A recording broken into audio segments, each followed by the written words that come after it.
cinema matinee. I ain't got $7.50 to pay. Here's one question I got.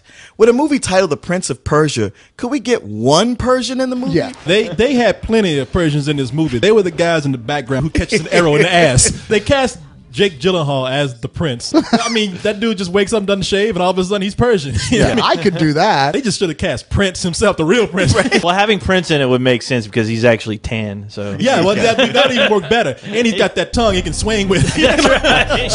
Okay, yes, there's nonstop action here, right? For the most every part. second of it, is fake. Whether it's the CG stuff going on or it's the fact that we know Jake Gyllenhaal doesn't have the physical capacity to do these things. Hey, So, look, dude, he wasn't sweating hardcore like you do when you run like a for about 2 seconds. Run. If he ran, there would be a puddle of butter on the floor. It's just like any other summer film where they just want to emphasize the special effects and the action. And it is a movie where rarely the trailer did not lie. It's a bunch of mindless special effects and action scenes that admittedly have a really high production value, as high as Disney is capable of paying for, but that's all you've really got. With this, Persia has invaded another city. In that city, they find that there's this dagger, which is in the center of this conspiracy for some evil person. Now, I'm not going to say who. I'm just going to Who could it be? I'm going to let you look at the cast and guess who it is. I'll give you a hint. He's bald. The only bald guy. Lex Luthor? in Persia. Yeah. Who wants this dagger to go back in time and change history so that they can be king.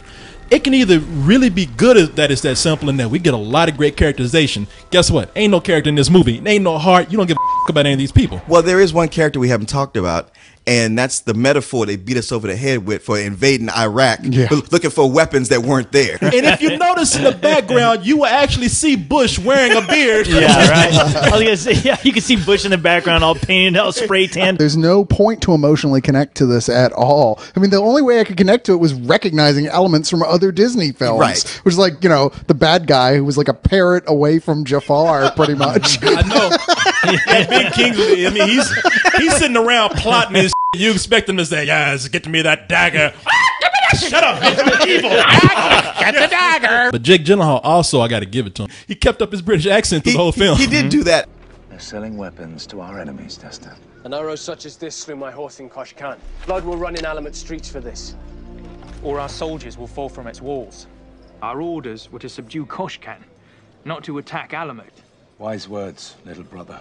Not a strong written character, but he managed to carry it. He did. He carried a lot of this film. He put some work into this, but he didn't have a script. I mean, half the time, it's not even really him on screen, obviously. So it's like, man, you just don't have any dog. You want him to be charming. You want him to be your Johnny Depp. I thought they made Alfred Molina the Johnny Depp because he was more like that comic relief that came. That's what I thought. Alfred Molina is who Jack Sparrow would be in 20 years. That's true. He's fatter, got more mascara on. Yeah. I mean, even the princess, Gemma. What's how you say her last name? I'm just looking at her name. Arthurton. Princess Fine Ass is what I call her. Gemma Arterton. I've just found her so shrill and just unlikable that there was never that point where I was like, oh, she's feisty, but she's cute. I hope these two get together. This should be called The Mummy Part 4. It should. It really It should. should. You're right. It really should. As much as we're bashing this movie, though, I have to admit, I was really expecting this to be complete and utter dog shit.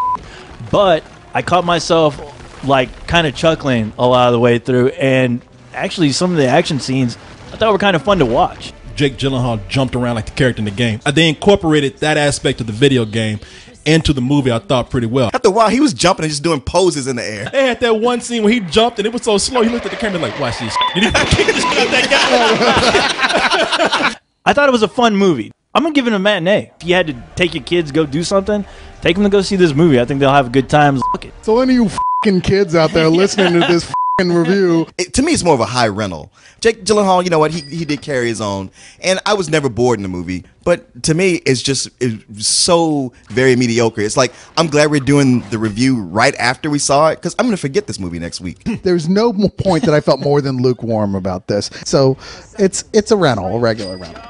Even with the beautiful settings and this whole time travel thing thrown in there, it is just a really standard action flick. Not bad. Not bad at all. I do think it's very enjoyable, but nothing for me past a rental. Big Kingsley is the villain in this movie. I'm all for him getting that dagger because he'll grab it and be like, no more blood rain, no more sound of thunder, no more Thunderbirds. I never made those movies. going to go back to right after Gandhi and say, all right, now I'm going to do it right this time. Then he'll end up being Qui-Gon Jinn. Yeah, he'll end up in the Star Wars prequels. Hi.